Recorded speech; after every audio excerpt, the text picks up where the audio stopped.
Well, good morning and welcome to Memphis Monday 160. Today we're going to be building a lap desk. I'll tell you the truth, a week ago I didn't know what a lap desk was, but today we're going to become experts. But we're not going to get anything done. We're not going to build a lap desk. We're not going to learn about lap desk, and we're not going to be experts unless we do what? That's right, let's knock off the chit-chat and get to work. This is a picture of the one we're going to try to emulate. I haven't done a prototype, but I have done a lot of practicing. And here's a little model of the side view of the joints we have to put in here. We have to put angled box joints at the top, down here at the inside bottom, and at the outside bottom. Here's a regular box joint that's 90 degrees, and with these 90-degree box joints, this angle right here is 90 degrees, and same with the angle over here, it's also 90 degrees. You can see here, this is a little schematic of a 90-degree box joint, and this angle right here is 90 degrees, and this angle right here is 90 degrees. So if you want to make a box joint that's where the leg angles out 7 degrees, you basically just add 7 degrees to this 90. So you look at this picture, this angle is going to be 97 degrees, and this is going to be 97 degrees. Here's our project. I was just practicing with this. It's got your box joints up here. This inside side is at 7 degrees. The little bottom in here is set in box joints. And be adding additional box joints. This is just practice wood here. And then this piece of wood here will also have box joints in it, and it will attach just like that.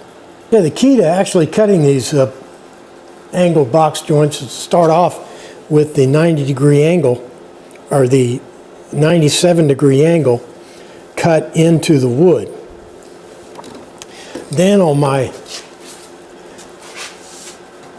box joint jig, I've got this little 7-degree spacer in here, and this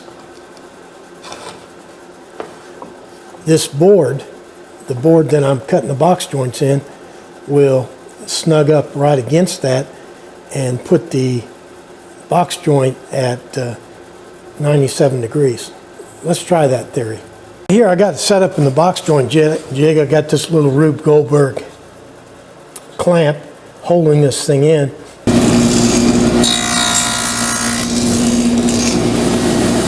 So then after I get a couple going and it's past the spacer, then I can add another clamp on the other side.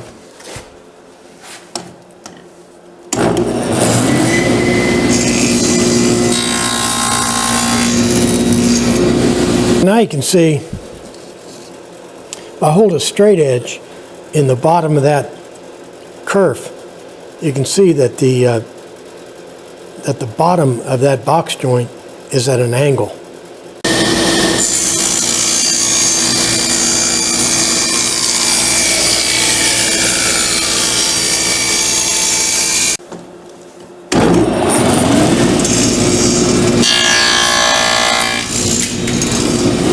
I got that one done, fits pretty good.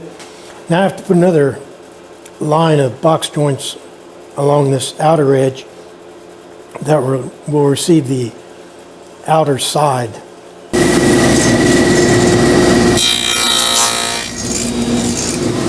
I got the two little storage pocket box joints done. Now it's time to glue this contraption together. I think what I'm going to do is I'm going to glue the storage pockets first, take them off, and just glue the storage pockets, and then I'll put the top on after I get the storage pockets glued. This is my dry fit up. What I'm going to do is put these little blocks in here, and that'll push the finger into the notch, and then on the other side the finger is proud enough to meet my clamp.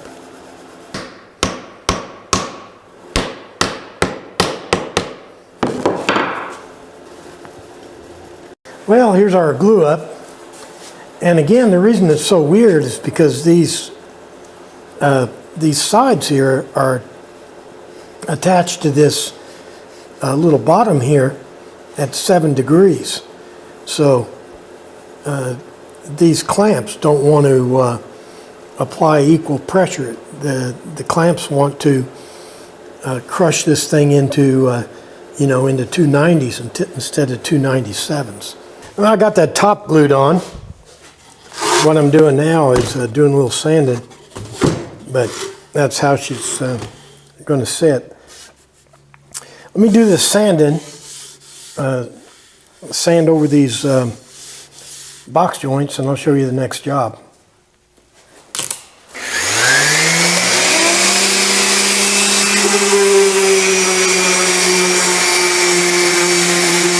So there's our creation so far.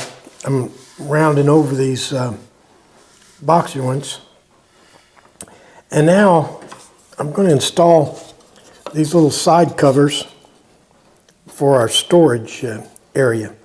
This is solid poplar, a 1/4 inch thick.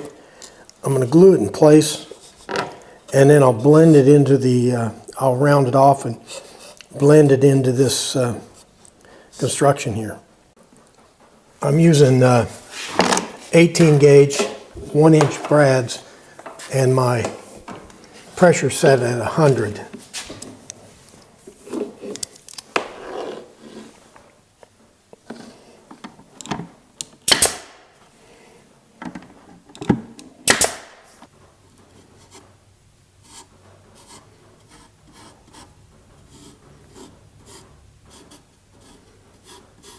Okay, I got a little solid trap doors in here, and you can see they're proud of the surface, and they overlap on the sides and the bottom. Once this glue dries, we'll take some probably 80 grit and roll these sides over and blend them into the rest of the desk.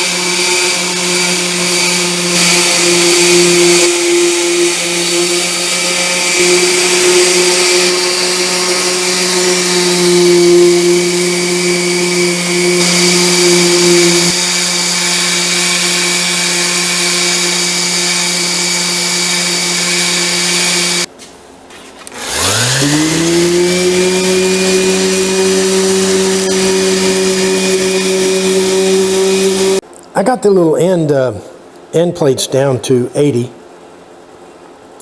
and now we're going to round over. You can see how these edges here are kind of rounded over. This one needs to be rounded over more. This side over here isn't rounded over at all. You can see a sharp edge right here.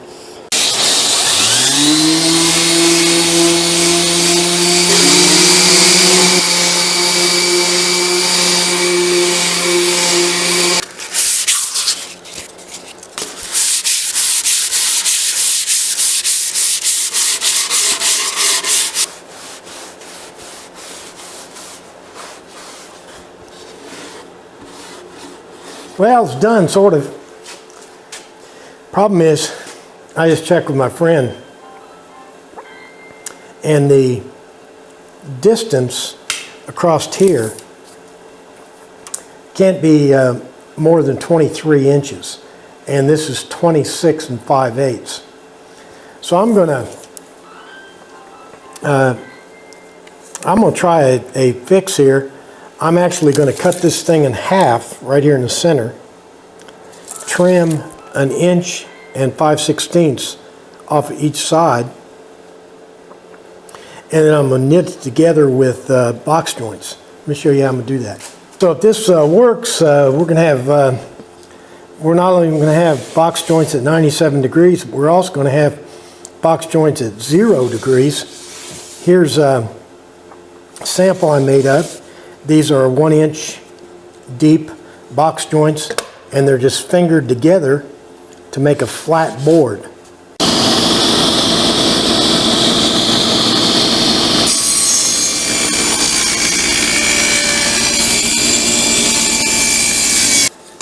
Now I need to cut 1 inch and 5/16 off of each end of these two pieces. I'll cut right along there.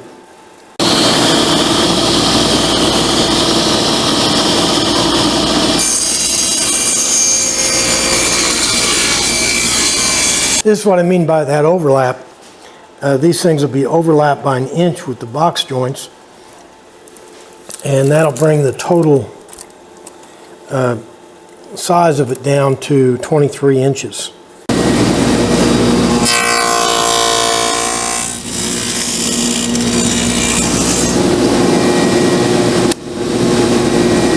Well, this didn't work. Not that it wasn't a brilliant plan. I screwed up the box joints. The notches are wider than the pins. So what I'm going to do is I'm going to saw this off right here, and I'm going to try to glue these. I'm going to try to glue these things back together.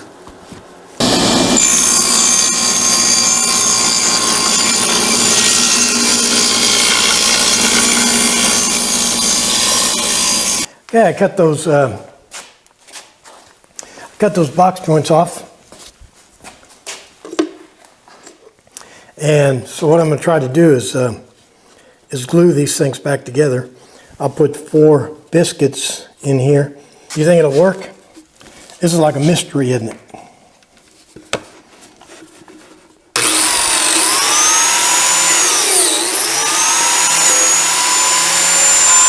I've glued end grain before, but never on a project, just doing it to see if it would work.